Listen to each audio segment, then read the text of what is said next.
Bonjour, toi qui m'écoutes. Pour ce 27 mai, la méditation s'intitule « Être au service ». Jésus les appela et leur dit « Vous savez que ceux qu'on regarde comme les chefs des nations les tyrannisent et que les grands les dominent, il n'en est pas de même au milieu de vous. Mais quiconque veut être grand parmi vous, qu'il soit votre serviteur. » Marc 10, versets 42 et 43.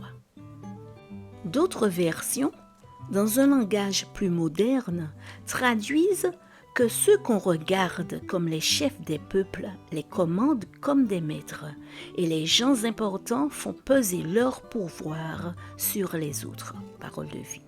Ou encore, ceux qui paraissent gouverner les nations dominent sur elles en seigneur. Nouvelle Bible du Semeur. C'était très vrai à l'époque de Jésus et c'est malheureusement encore vrai aujourd'hui. Il semble que le fait d'opprimer des sujets ou d'abuser de l'autorité sur des employés ou des subordonnés à tous les niveaux, du couple à l'entreprise en passant par n'importe quel gouvernement, n'est que très peu changé au cours de l'histoire. Les formes changent, les principes restent plus ou moins les mêmes.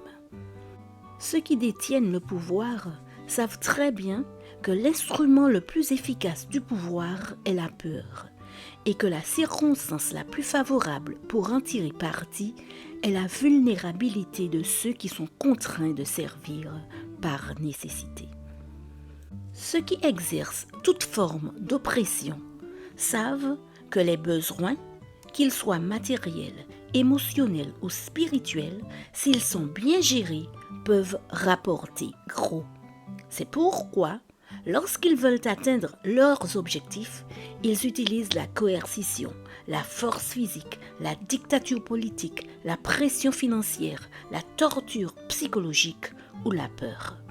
Qu'il s'agisse de maris violents, d'un homme d'affaires despotique ou d'un gouvernement corrompu, tous utilisent leur position de force pour profiter des plus faibles.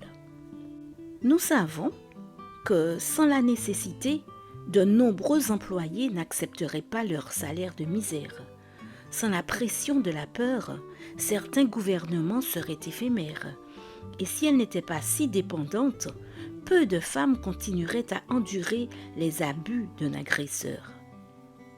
Les paroles de Jésus s'adressaient à ses disciples, car ils devraient être clairs pour nous tous, en particulier pour les croyants, que nous sommes dans ce monde pour servir et non pour se servir des autres. Seigneur, rappelle-moi cela aujourd'hui, une fois de plus. Amen. Bonne journée sous le regard de Dieu.